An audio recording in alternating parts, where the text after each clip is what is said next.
السلام علیکم ورحمۃ اللہ وبرکاتہ، نحمده ونصلی علی رسولہ الکریم، اما بعد فاعوذ باللہ من الشیطان الرجیم، بسم اللہ الرحمن الرحیم، رب اشرح لی صدری ویسر لی امری واحلل عقدۃ من لسانی یفقهوا قولی۔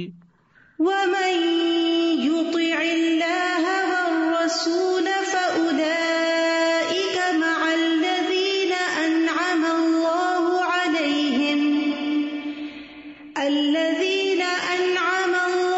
عليهم من النبيين والصديقين والشهداء والصالحين وحسن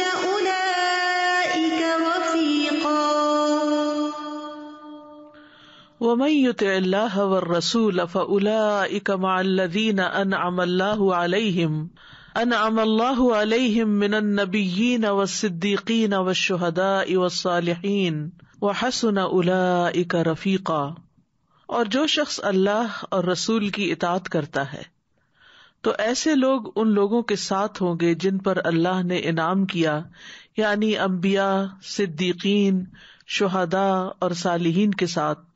اور رفیق ہونے کے لحاظ سے یہ کتنے اچھے لوگ ہیں۔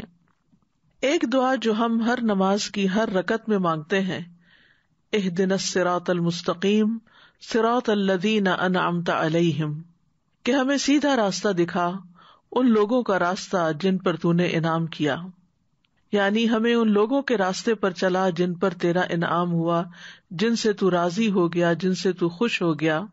تو سوال یہ پیدا ہوتا ہے کہ وہ کون خوش قسمت لوگ ہیں جن سے رب کریم راضی ہے اور وہ اس کے انعام کے مستحق ہیں۔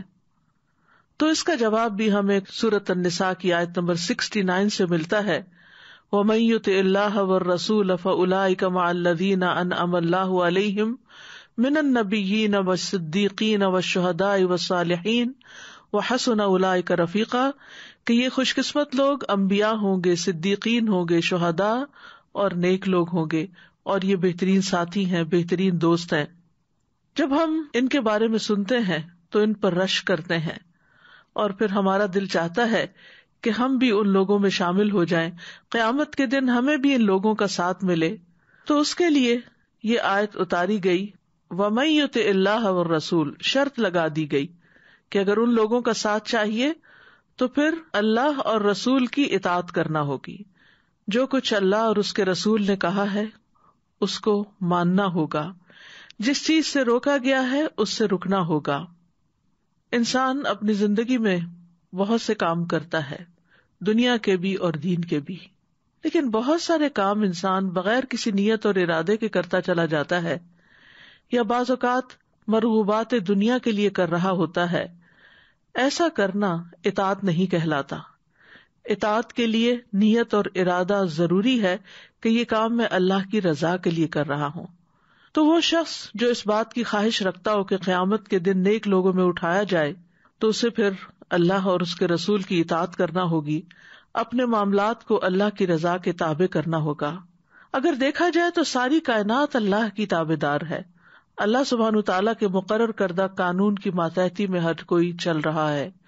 سورج ہو، ستارے ہوں، سیارے ہوں، درخت ہوں، موسم ہو، ہوائیں ہوں، بادل ہوں، بارشیں ہوں، یہ سب کچھ اللہ کی اطاعت کے مطابق کام کر رہے ہیں۔ تو ایک بندہ مومن کے لیے ضروری ہے کہ اس کی سوچ، اس کی خواہش، اس کے جذبات، اس کی دلچسپیاں، اس کے تعلقات، اس کی محبت اور نفرت، سب کے سب اللہ کی اطاعت میں رنگ جائیں۔ ہم اللہ کے بندے ہیں، کسی اور کے نہیں۔ تو بندگی کا تقاضا یہ ہے کہ ہم اللہ کی پھر ہر بات مانیں اور اللہ کو خوش کرنے کے لیے مانیں، اور پھر صرف اللہ ہی کی نہیں بلکہ اس آیت میں جو شرط لگائی گئی وہ ہے وَمَن يُطِعِ اللَّهَ وَالرَّسُولَ، جو اللہ کی اطاعت کرے اور رسول کی کرے، یعنی اللہ کی اطاعت کرنا ممکن نہیں جب تک کہ رسول اللہ صلی اللہ علیہ وسلم کی اطاعت نہ کی جائے۔ حقیقت یہ ہے کہ اللہ نے انسان کو عقل دی ہے جس کی بنا پر وہ ظاہری باتوں کو خوب سمجھتا ہے، لیکن بہت سی باتیں جاننے کے لیے، ان کی حقیقت تک پہنچنے کے لیے، ان کی حکمت جاننے کے لیے صرف ظاہری یا دنیا کا علم کافی نہیں ہوتا. اس کے لیے اللہ کے پیغمبروں کی بتائی ہوئی تعلیمات کو جاننا اور اس کے مطابق چلنا ضروری ہوتا ہے، تاکہ انسان ہدایت کے راستے پہ چلے اور گمراہی کے راستے سے بچ جائے. کیونکہ جہاں اطاعت کا فائدہ ہے وہاں گمراہ ہونے کا نقصان بھی بہت بڑا ہے، اور یہ نقصان دنیا میں تو ہوتا ہی ہے لیکن آخرت میں بھی ہوگا. تو گویا آخرت کی ہر چیز کا انحصار اطاعت پر ہے. تو یہاں پر فرمایا وَمَن يُطِعِ اللَّهَ وَالرَّسُولَ، جو اللہ اور رسول کی اطاعت کرے، یعنی اپنی استطاعت اور قدرت کے مطابق، خواہ کوئی مرد ہو یا عورت ہو، امیر ہو یا فقیر ہو، بچہ ہو یا بوڑھا ہو، سبھی کے لیے ایک ہی بات ہے کہ وہ اطاعت کریں، یعنی اپنی خوشی سے، دل کی رضا سے اللہ کو راضی کرنے کے لیے اللہ تعالیٰ کے احکامات کو مانیں. تو پھر ایسے لوگ فَأُولَٰئِکَ مَعَ الَّذِينَ أَنْعَمَ اللَّهُ عَلَيْهِمْ، تو یہ لوگ ان لوگوں کے ساتھ ہوں گے جن پر اللہ نے انعام کیا. ان پر انعام کیوں کیا؟ کیونکہ انہوں نے اپنی زندگیاں اللہ کی اطاعت کے مطابق گزاری تھی. اب یہاں پر آ رہا ہے کہ ان کے ساتھ ہوں گے. ساتھ ہونے کا مطلب یہ نہیں کہ درجات میں ان کے برابر ہو جائیں گے، درجات میں تو فرق ہوگا.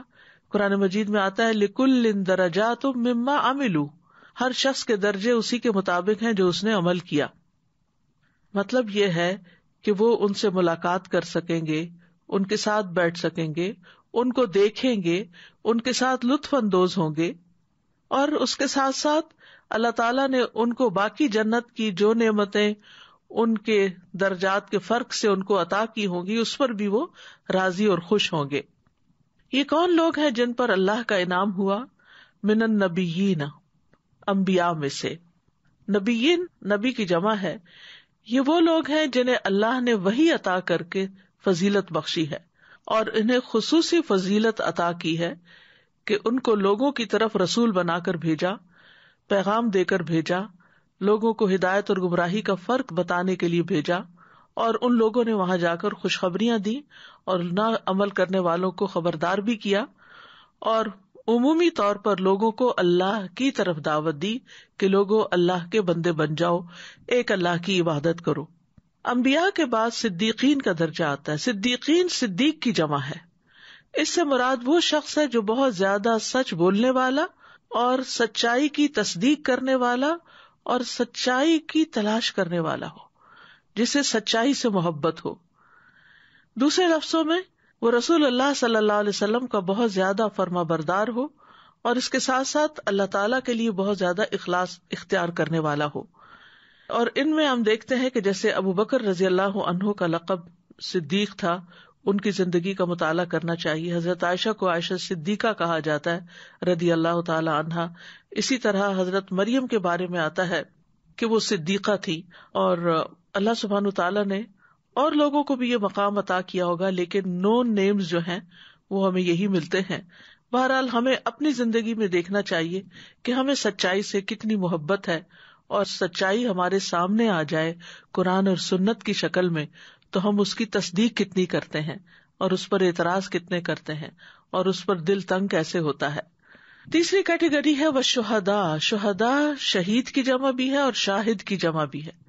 شہید وہ جو اللہ کا کلمہ بلند کرنے کے لیے اللہ کے راستے میں جہاد کریں اور قتل کر دیے جائیں، اور شاہد کا مطلب ہے جو حق کی گواہی دے، یعنی جب حق ان کے سامنے آ جائے تو پھر اس کا انکار نہ کرے.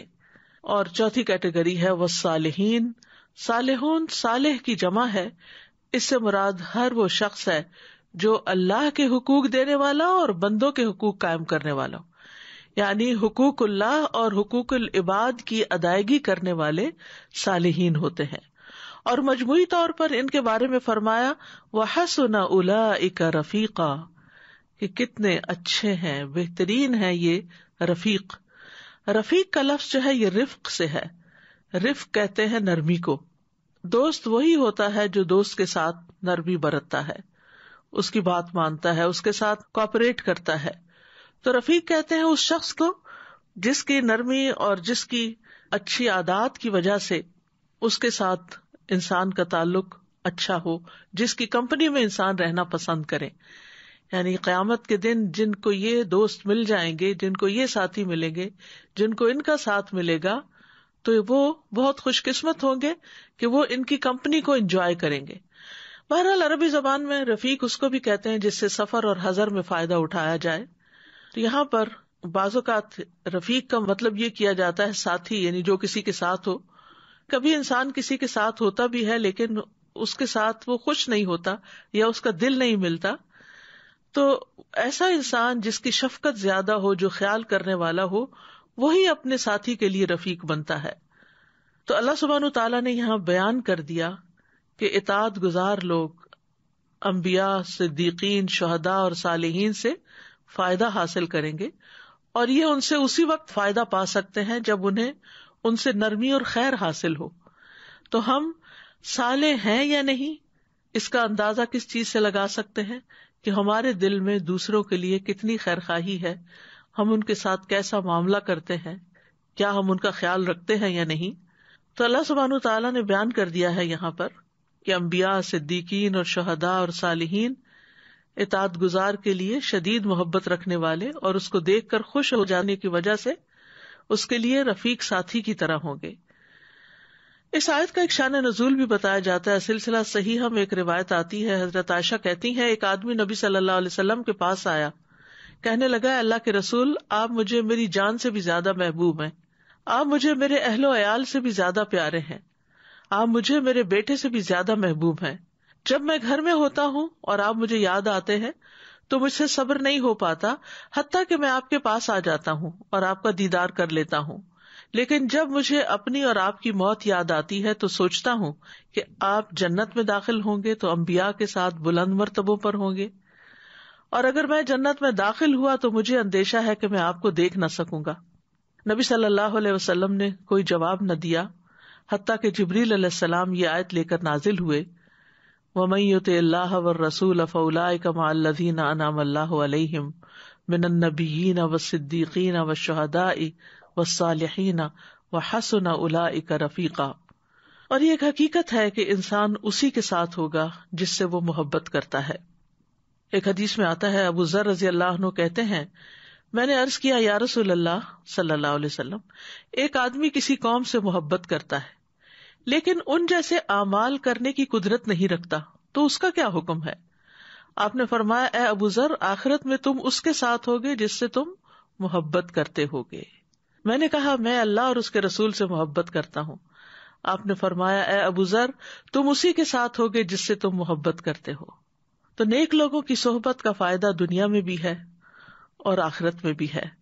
دنیا میں انسان صرف ان کے رویے سے، ان کی خاموشی سے، ان کے معاملات سے بہت کچھ سیکھتا ہے اور اپنی اصلاح کر لیتا ہے، اور ان کی محبت کی وجہ سے انسان کے اندر نیک بننے کی خواہش پیدا ہو جاتی ہے کہ میں بھی ان جیسا بنوں.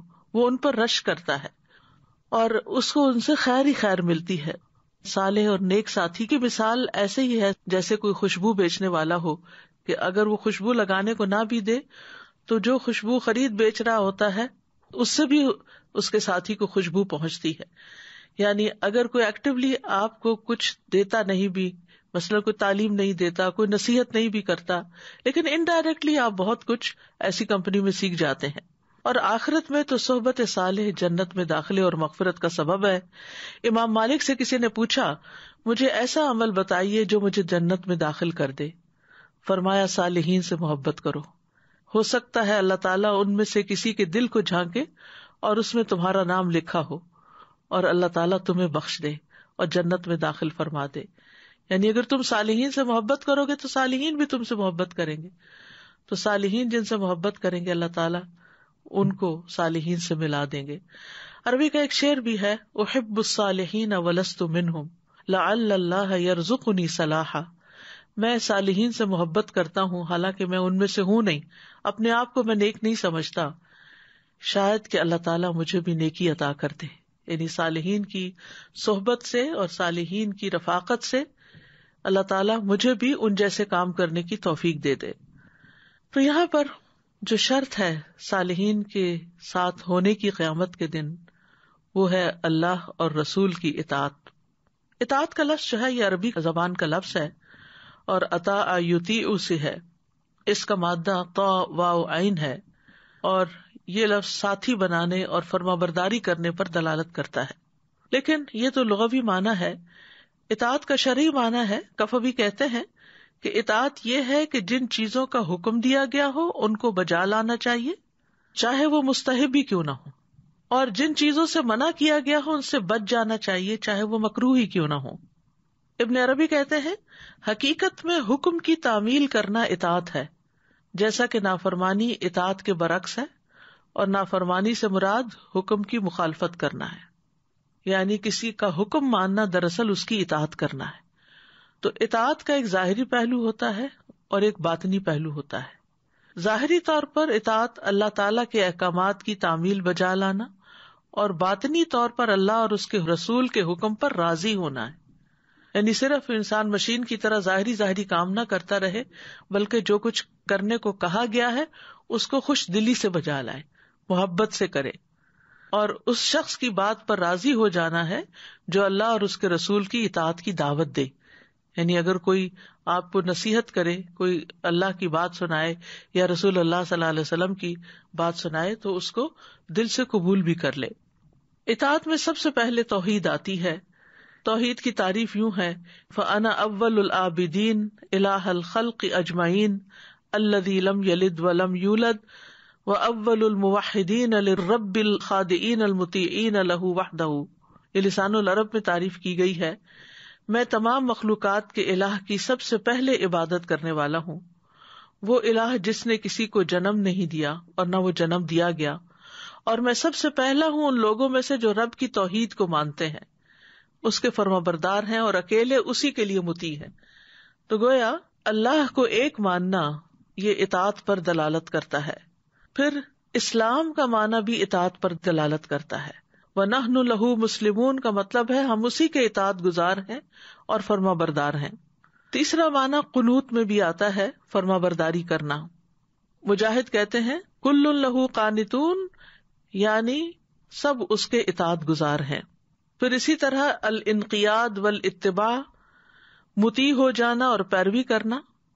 قرآن مجید میں آتا ہے ان کنتم ایاہ تعبدون، یعنی اگر تم اسی کی عبادت کرنے والے ہو، یعنی تم اللہ کے اطاعت گزار ہو، اللہ کے احکام مانتے ہو. پھر دین کا معنی بھی اطاعت ہے. ان الدین عند اللہ الاسلام. ابو جعفر الطبری کہتے ہیں کہ اس مقام پر الدین سے مراد اطاعت اور ذلت ہے. پھر نمبر 6 ہے اخبات، عاجزی کرنا. وبشر المخبتین، یعنی اللہ سبحانہ وتعالی جس کی شان بلند ہے وہ فرماتا ہے کہ اے محمد صلی اللہ علیہ وسلم آپ خوشخبری دے دیجیے ان لوگوں کو جو اطاعت کے ساتھ اس کی فرما برداری کرنے والے ہیں. تو مخبتین کون ہے؟ جو فرما برداری کرنے والے، اس کی عبودیت کو تسلیم کرنے والے ہیں اور توبہ کے ساتھ اس کی طرف رجوع کرنے والے ہیں. پھر طاعت کا معنی تسخیر بھی ہے، کسی کو مسخر کرنا، تابع کرنا. اور 8واں معنی التنسک ہے، یعنی عبادت کرنا. واسجد واقترب میں اللہ کے لیے نماز پڑھنا اور اللہ کی اطاعت کر کے اللہ کے قریب ہو جانا. اسلام جس کو ہم اپنے دین کے طور پر مانتے ہیں، یہ ہے ہی مکمل اطاعت کا نام، اپنے آپ کو اللہ کے حوالے کر دینے کا نام. آپ صلی اللہ علیہ وسلم سے اسلام کے بارے میں پوچھا گیا تو آپ نے فرمایا یہ کہ تم اپنا دل اللہ کے سپرد کر دو، اور یہ کہ تم اپنے چہرے کا رخ اللہ کی طرف کر دو، یعنی دل و جان سے اللہ کے فرما بردار بن جاؤ. حدیث میں آتا ہے رسول اللہ صلی اللہ علیہ وسلم نے فرمایا مومن فرما بردار اونٹ کی طرح ہوتا ہے، اسے جہاں لے جایا جائے وہ چل پڑتا ہے. یعنی جب اللہ کا حکم آ جائے تو پھر مومن کیا کرتا ہے؟ جھک جاتا ہے اور وہ کام کرنے میں کوئی آر محسوس نہیں کرتا. وہ بندوں کی باتوں کے مقابلے میں اللہ کی بات کو ترجیح دیتا ہے. زمین و آسمان کی ہر چیز اللہ کی مطیع ہے. قرآن مجید میں آتا ہے وَلَهُ أَسْلَمَ مَنْ فِي السَّمَاوَاتِ وَالْأَرْضِ طَوْعًا وَكَرْهًا وَإِلَيْهِ يُرْجَعُونَ. آسمانوں اور زمین میں جو کچھ بھی ہے، خوشی اور ناخوشی اسی کا فرما بردار ہے. فرشتے بھی اللہ کی اطاعت کر رہے ہیں. لا یعصون اللہ ما امرہم ویفعلون ما یؤمرون، سورۃ التحریم میں آتا ہے اللہ انہیں جو حکم دے وہ اس کی نافرمانی نہیں کرتے اور وہی کچھ کرتے ہیں جو انہیں حکم دیا جاتا ہے. ایک اور جگہ پر آتا ہے سورۃ النحل میں یخافون ربہم من فوقہم ویفعلون ما یؤمرون. وہ اپنے رب جو ان کے اوپر ہے اس سے ڈرتے ہیں اور وہی کرتے ہیں جو انہیں حکم دیا جاتا ہے. پھر رسولوں کو بھیجنے کا مقصد بھی کیا ہے کہ ان کی اطاعت کی جائے. وما ارسلنا من رسول الا لیطاع باذن اللہ. اسی طرح ہمیں رسول اللہ صلی اللہ علیہ وسلم کی اطاعت کا حکم دیا گیا. یہاں تک کہا گیا کہ رسول کی اطاعت دراصل اللہ ہی کی اطاعت ہے. ومن یطع الرسول فقد اطاع اللہ. جو رسول کی فرما برداری کرے تو بے شک اس نے اللہ کی فرما برداری کی. اور پھر اطاعت کرنا ایمان کی علامت ہے. وَأَطِيعُوا اللَّهَ وَرَسُولَهُ إِن كُنتُم مُؤْمِنِينَ. اور اللہ اور اس کے رسول کا حکم مانو اگر تم مومن ہو. ایمان والوں کا قول کیا ہوتا ہے کہ جب انہیں کوئی حکم ملتا ہے تو وہ کہتے ہیں سمعنا وَأَطَعْنَا. ہم نے سنا اور ہم مان گئے. تو انہی لوگوں کے بارے میں آتا ہے سورۃ النور میں وَأُولَٰئِكَ هُمُ الْمُفْلِحُونَ کہ یہی لوگ فلاح پانے والے ہیں. اور یاد رکھیے کہ ایسا نہیں کہ ہمیں کوئی چوائس ہے کہ تم مانتے ہو تو مانو نہیں تو نہیں. اگر کوئی شخص اللہ کا حکم آنے کے بعد نہیں مانتا تو وہاں بھی اللہ کی نافرمانی کا ارتکاب کرتا ہے اور ایسا کرنا انسان کے حق میں بہت ہی نقصان دہ ہے. سورۃ الاحزاب میں آتا ہے وما کان لمؤمن ولا مؤمنۃ اذا قضى الله ورسوله امرا ان يكون لهم الخيرة من امرهم ومن يعص الله ورسوله فقد ضل ضلالا مبینا. کسی مومن مرد اور عورت کو یہ حق نہیں کہ جب اللہ اور اس کا رسول کسی کام کا فیصلہ کر دے تو ان کے لیے اپنے معاملے میں کچھ اختیار باقی رہ جائے، اور جو اللہ اور اس کے رسول کی نافرمانی کرے تو یقیناً وہ صریح گمراہی میں جا پڑا.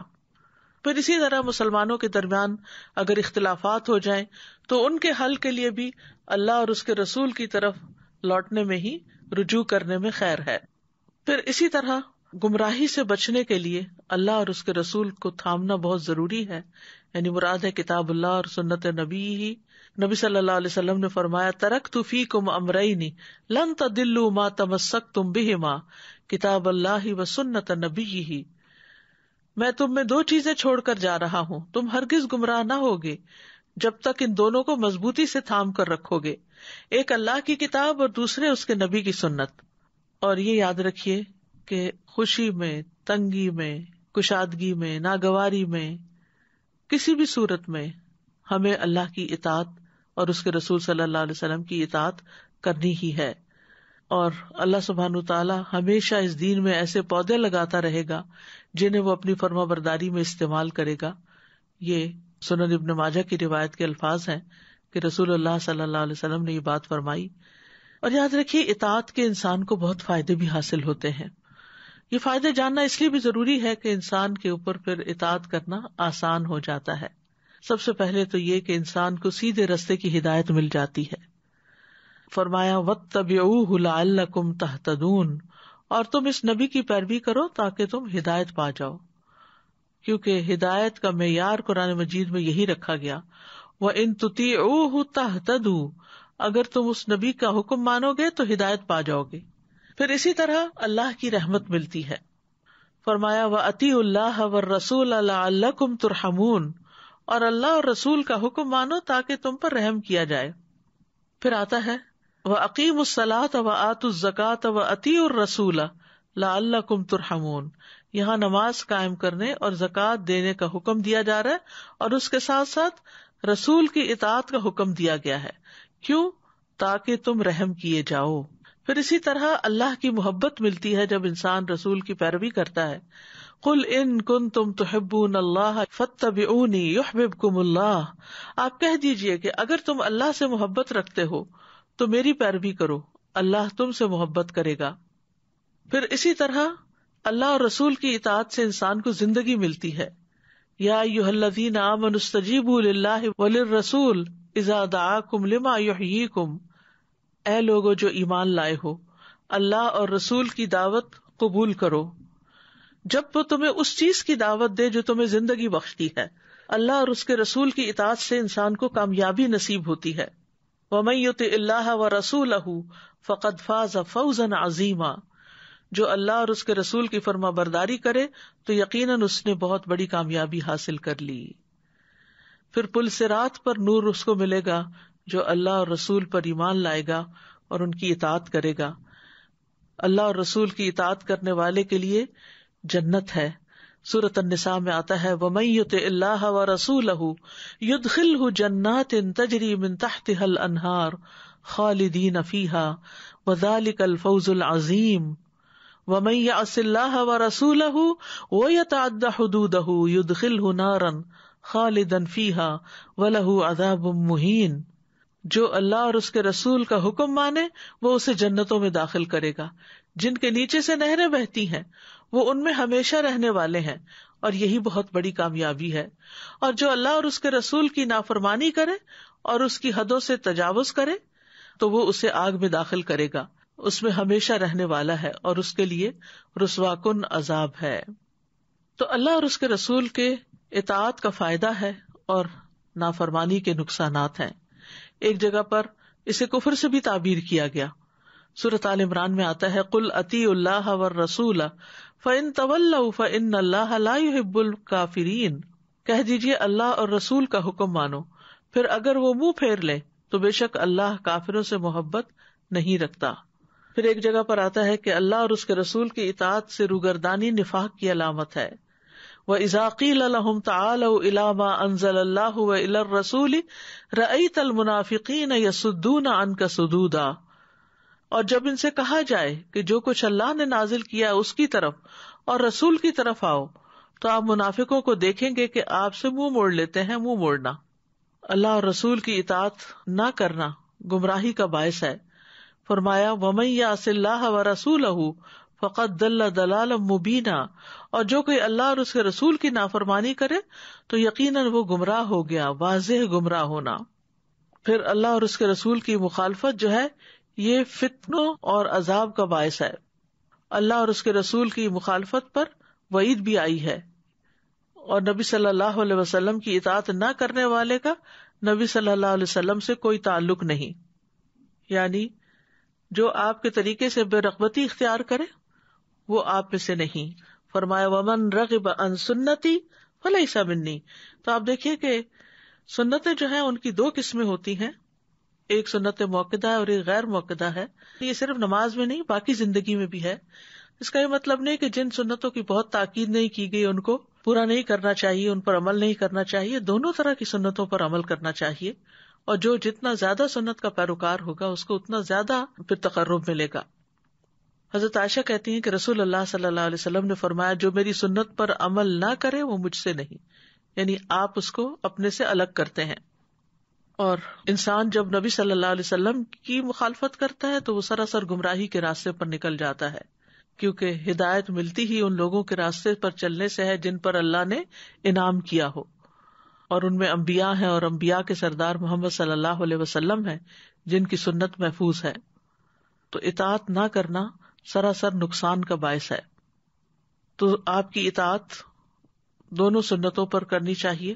مطلب ایک تو وہ سنتیں ہیں جو ہدایت پر مبنی ہیں، جن میں آپ کو کلیئر دین کے احکامات ملتے ہیں. دوسری جو ہیں وہ زائد ہوتی ہیں اور بہت ناپسندیدہ اور نہایت برا عمل شمار ہوتی ہیں. مثلاً زائد سنتوں میں جو ان کی پیروی کرتا ہے اس کے لیے وہ عمل عبادت لکھ لیا جاتا ہے، اور جو ان کو چھوڑ دیتا ہے تو اس میں جو چھوٹی چھوٹی سنتیں ہیں اگر کسی سے کوئی چھوٹ جائے تو وہ شخص گناہ گار نہیں ہوتا، لیکن مستقل طور پر نہیں چھوڑنی چاہیے. مثلا کھانے پینے بیٹھنے اور کھڑے ہونے میں آپ صلی اللہ علیہ وسلم کی اتباع کرنا، اگر ہم کوشش بھی کریں تو ساری چیزوں کا احاطہ نہیں کر پاتے، تو انسان سے جتنا ہو سکے اتنا اللہ کا تقوی اختیار کرے اور باقی معاملہ اللہ تعالیٰ پر چھوڑ دے. لیکن یہ یاد رکھیے کہ شریعت کے جو معاملات ہیں، احکامات ہیں، عبادات ہیں، ان میں آپ کی اطاعت جو ہے وہ لازم ہے. جیسے آپ صلی اللہ علیہ وسلم نے فرمایا تھا صلو کما رأیتمونی اصلی، نماز اس طرح پڑھو جس طرح تم مجھے دیکھتے ہو کہ میں پڑھ رہا ہوں. یعنی اس درجے آپ کی سنت کی، آپ کے طریقے کی اتباع کرنا ہوگی. انس بن مالک کہتے ہیں کہ رسول اللہ صلی اللہ علیہ وسلم نے فرمایا جو شخص ہماری نماز کی طرح نماز پڑھے اور ہمارے قبلے کی طرف منہ کرے اور ہمارا ذبیحہ کھائے تو وہ ایسا مسلمان ہے جسے اللہ کا ذمہ اور اس کے رسول کا ذمہ حاصل ہے، لہٰذا تم اللہ سے اس کے ذمے میں خیانت یعنی بدعہدی نہ کرو، یعنی وہ اللہ کی حفاظت میں ہے، یہ مطلب ہے۔ اسی طرح یہ بات بھی یاد رکھنی چاہیے کہ سنتوں میں یا دین کے شرعی احکامات میں اپنی طرف سے کوئی تبدیلی نہ کریں یا کوئی نئی راہ نہ نکالیں، اس میں سے جتنا کہا گیا ہے اتنا کرنے کو ہی اپنے لیے کافی سمجھیں۔ پھر اسی طرح یہ بھی یاد رکھیں کہ نبی صلی اللہ علیہ وسلم کے حکم پر کسی اور کا حکم نہیں لانا چاہیے۔ مثلاً نبی صلی اللہ علیہ وسلم نے ایک بات فرمائی اور آپ کہتے ہیں کہ فلاں تو یہ کہتا ہے اور اس کام میں مجھے فلاں ڈاکٹر نے یہ حکمت بتائی تھی، تو اس طرح کی بات کرنا یہ آپ کی تعظیم کے خلاف ہے، ان چیزوں سے پرہیز کرنا چاہیے۔ امام مالک کے پاس ایک شخص آیا اور اس نے کہا، اے ابو عبداللہ میں کہاں سے احرام باندھوں؟ انہوں نے کہا ذوالحلیفہ سے، جہاں سے رسول اللہ صلی اللہ علیہ وسلم نے احرام باندھا تھا۔ اس نے کہا میں مسجد سے احرام باندھنا چاہتا ہوں۔ تو امام مالک نے کہا ایسا نہ کرو۔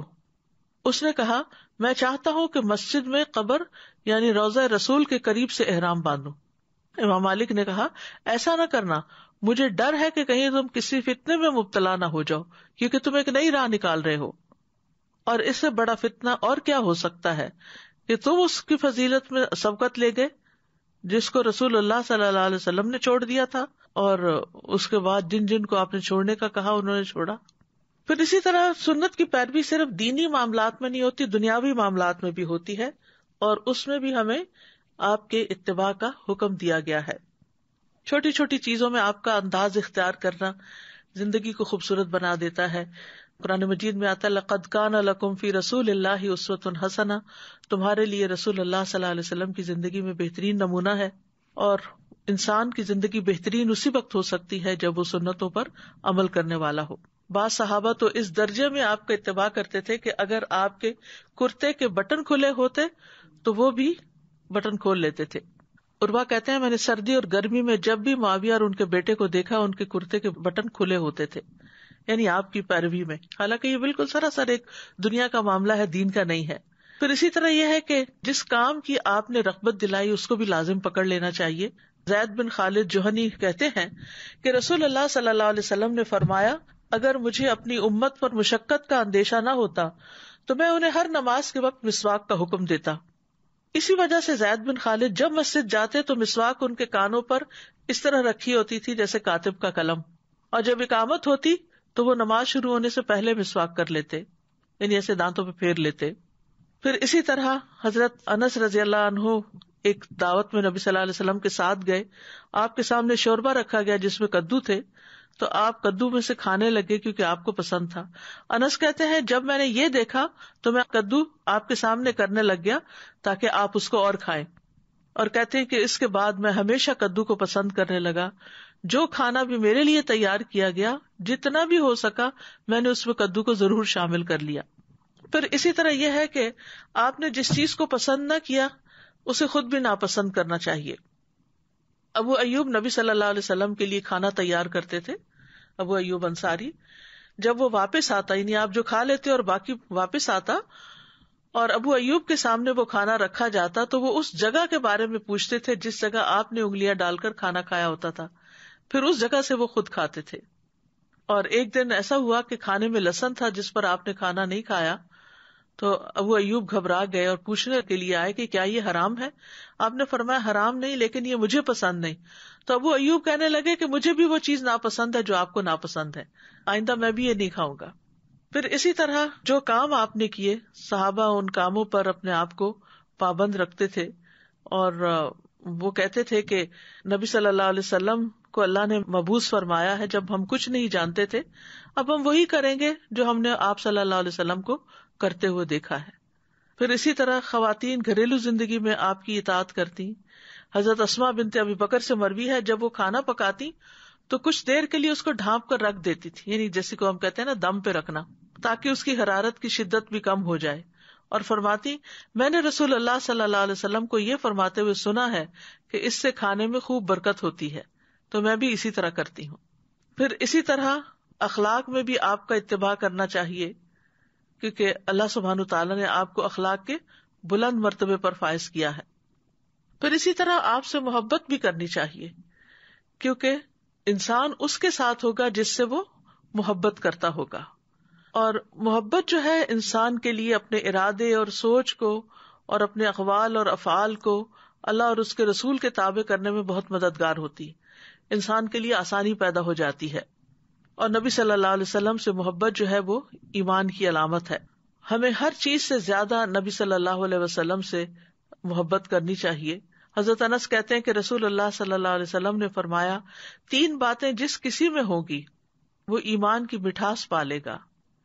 یہ کہ اللہ اور اس کا رسول اس کے نزدیک ہر چیز سے زیادہ محبوب ہو، اور یہ کہ آدمی جس کسی سے محبت کرے صرف اللہ کے لیے کرے، اور یہ کہ کفر میں دوبارہ لوٹنے کو اس طرح ناپسند کرے جیسے وہ آگ میں پھینکے جانے کو ناپسند کرتا ہے.